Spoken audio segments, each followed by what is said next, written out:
You see, all this opening of chakra that people talk about are mainly the Hindu teaching, or what they call the Kundalini type of teachings.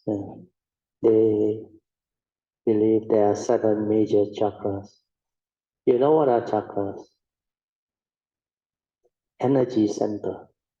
Because these nerve centers, there are certain centers that vibrate. So it's in these 7, they are connected. And they are the mimic of the universe, it seems, according to their religion. That's why they say they are born in the image of God. Their nature is God. So these 7 chakras are like major constellation of star system that control. Then these 7, they actually control the rest. Just like our 7 major chakras control our physical body and our nervous system, then there are minor, what they call chakras, they call nadis. But these are all mainly Hindu teaching. The Buddha didn't go into it. The Buddha didn't even want to talk about it. But if you do awareness-based meditation, then you will finally come to locate, but not easy to locate. There is a gateway to our nature. So you go through the gateway to our nature, connected to our nature, then that is the safest way. Because that one, the moment it goes through the gateway, whatever energy you have externally in you, it just melts inside and become pure energy. Then this pure energy is intelligent. It will activate and transform your internal nerve centers. Wherever it needs to go, it will go. It will go. There's no interference from the top. So what happened is, I remember during the early day when I was doing it, it moved by itself. That's why we have the 4 support trust. Trust means trust your nature to do. That's why completely silent. Allow the awareness nature to detect the gateway. But the gateway is also the unconditioned, like our true mind. But there is only a point somewhere in your body where you can access it. So because it's only a point, the analogy I give is like you have one section of the wall, all painted white. But there's a small point where you can maybe go in and connect to the other side. But you cannot see it. It's so fine. And the more difficult part is not only use something to look for it. You cannot. If you use your thought, you cannot go in. It will not open. You have to use your true mind, your silent mind. Then when it detects, because you didn't do anything, that nature draw. Then it naturally goes in. Then when it goes in, a lot of things will happen. Different people use different description to describe it. So, but the one that go through, they will know. Then when this thing happened, I still remember in the year 1989 when it happened, I was completely still because that thing went in and moved by itself. Then I become so still. Not only no thought, the whole internal becomes so still. Then the brain here all quiet, completely quiet. Then my body keep on that nature transforming it. It move inside, it do all the things I didn't do, I just witness. That awareness just witness. Then of course, like I explained, the byproduct is mainly gas. But this kind of gas that come out, no foul smell on. That is not from the intestine, understand? It's through the gateway. The other thing is, as this one goes in and activate and transform, I realize my consciousness, my awareness, that nature, become more and more refined, more and more refined. And the vibration like become very, very fine. Until finally, the mundane mind cannot take that vibration, too gross. That's why it has to collapse. That's how the mundane mind collapses. And you can feel it. At the forehead there, a lot of things will happen. There is like a layer of thick consciousness drop off. It takes a while to drop off. That's why when Ajahn Buddhadasa, he mentioned, he has a statue, I don't know it's Kuan Yin or what. It's a statue. It look like Kuan Yin, I think, Avalokiteshvara. Then he has a wheel. You know what is a wheel? Veil. In his talk, he shared with the disciple. He said, enlightenment is like that. It's like there is a wheel, that wheel or cloud your nature, cloud your ability to have the direct seeing and the awakening. The moment that wheel drop off, he can see everything, he understands. I believe his mundane mind also drop. Otherwise, he cannot give this knowledge. Because it's not recorded in the Sutra and in the commentary. And he dare to say.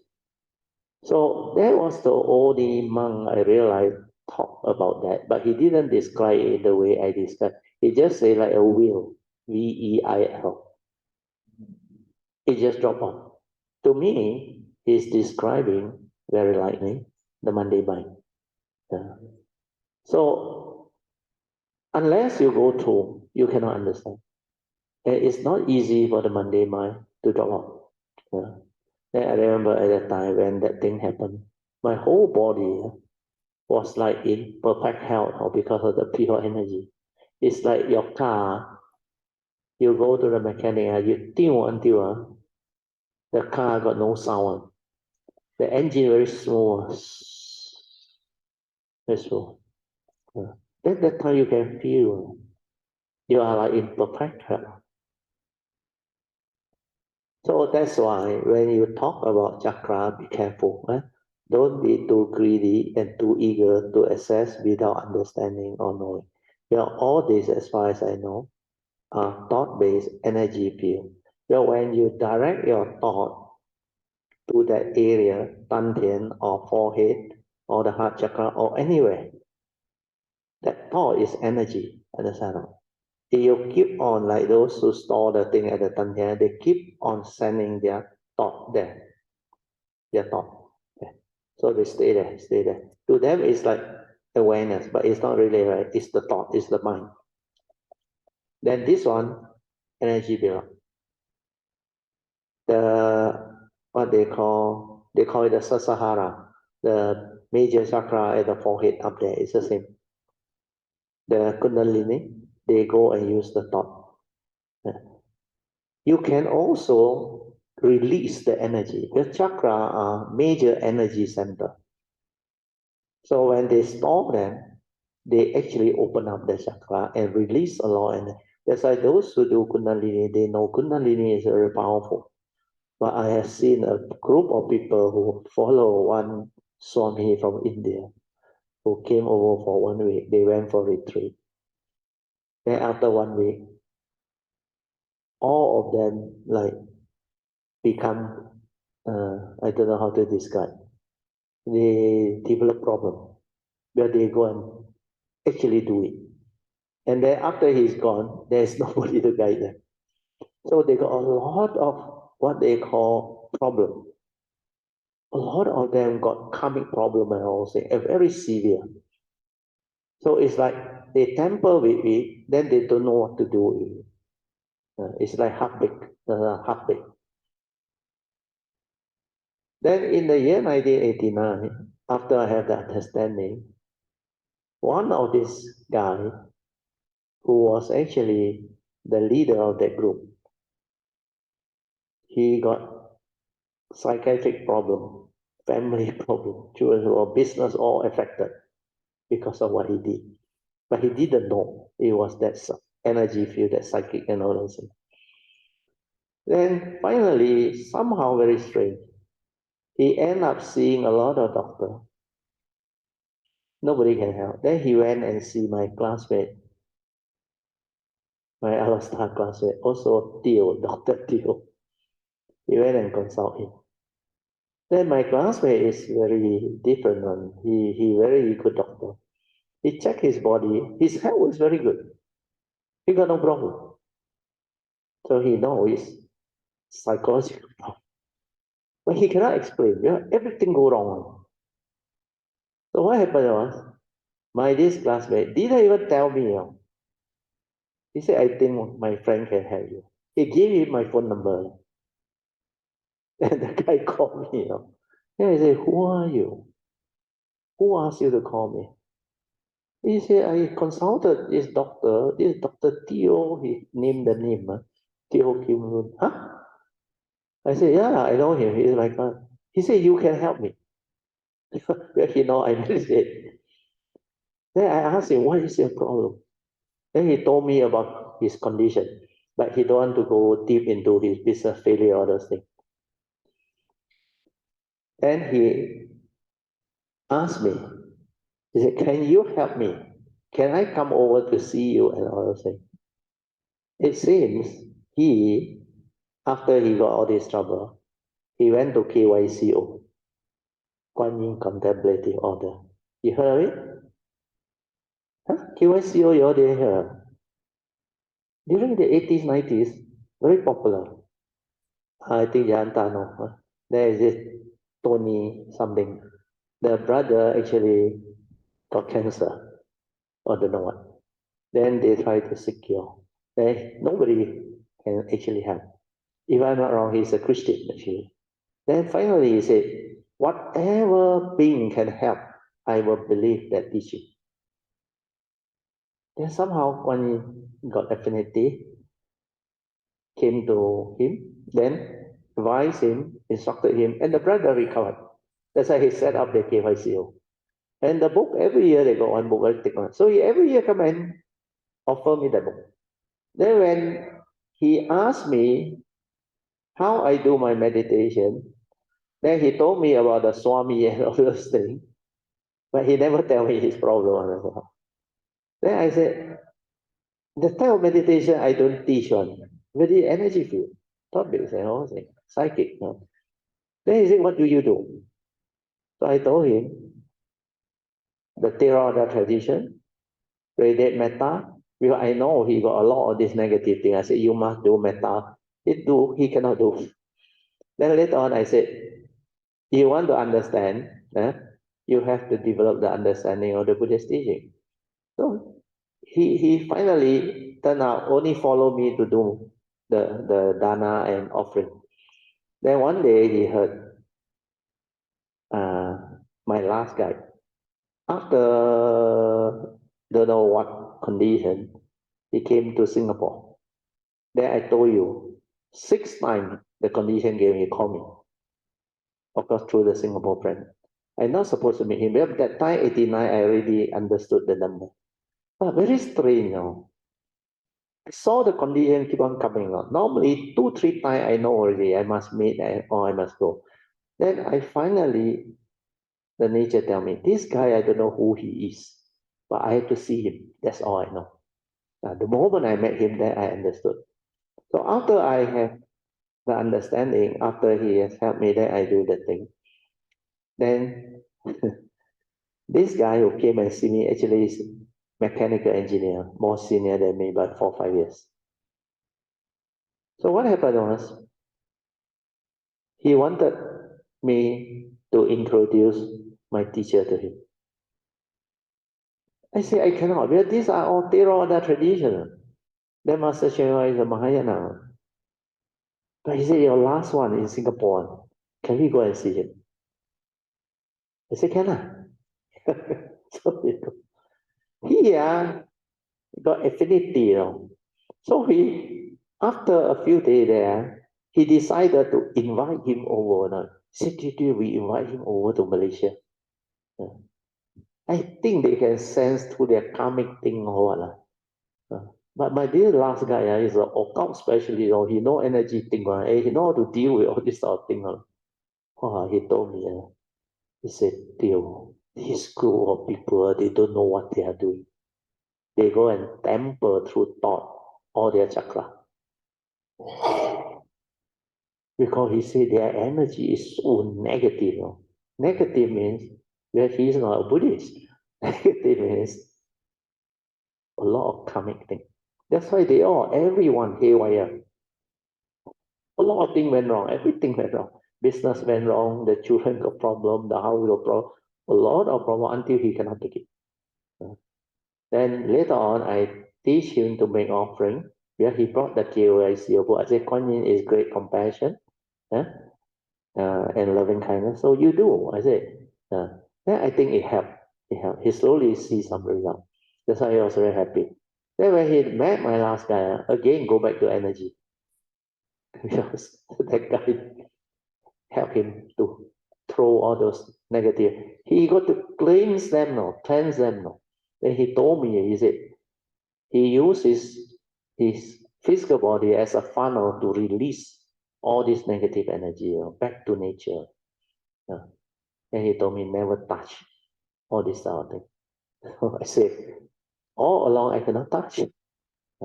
So if you are not careful, you don't have a good guide, somebody who can guide you, you better don't touch, don't play. But this is my personal experience. This guy finally became very close to me also, family friend. But then after, I think, the year 2008, then we separated because of certain incident. Then the first batch, the group all, they follow him. Then the whole thing dispersed. Then I continue with what I share. But then after that, it seems he also passed away. So I also don't know what happened to the group. Not much news about it. So basically, what I want to tell you is don't touch energy field. Understand? If your karma is such that you have to touch it, then please, develop the mindfulness. Understand? Like Qigong or what? The mindfulness is very good. But if you want to use the energy, it's your choice for healing and all those things. I mean, it can give you energy. It can release the chakra energy and heal. And sometimes you look at the Qigong, they can really create heat out of it and all things. They can do a lot of things. But I don't know. As far as I understand, this one doesn't lead to wisdom. Understand? But of course, just like the Hindu teaching, the yoga and other things, they say they also got wisdom one. They also meditate one. So I also don't know. Because I never go into those fields. I cannot comment or say anything. But I know they have their good point. Yoga is relaxation. But Kundalini, I have heard about this tempering thing, which I personally, through my own understanding, is yes. You use your thought to go in before you are enlightened. You know what happened? Because your thought is energy. Without the wisdom, your yin yang is imbalanced. That's why you use that type of thing to force it open. You release the energy. Without wisdom, you cannot control. The Mara will attack you. The non-human will attack you. Your karmic, everything will go haywire. So that is basically what happened. And not only him, no, his whole group kena. Then I say, how come you didn't contact the Swami? He said, the Swami cannot be contacted. Finally I reflected, it's their karma. Because last time they also play with it, get involved with it. Then they get people into trouble. Now, for no reason, one Swami come from India, they all one group, almost 30 of them, so interested, went for the thing. Then after that, everyone panicked. Kena left and right. So this is what happens when you do not understand. You go and play with energy field. It's like if you live by the sword, you die by the sword. They call it the Jianghu, the law of swordsmanship. Where when you are in the swordsman world, People will come and challenge you. When you say you are the number one, they also want to become number one. So they will come and challenge you.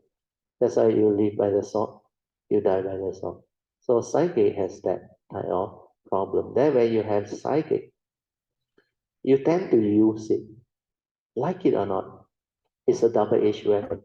If you don't have the wisdom, if you use it wrongly, it will backfire. Okay?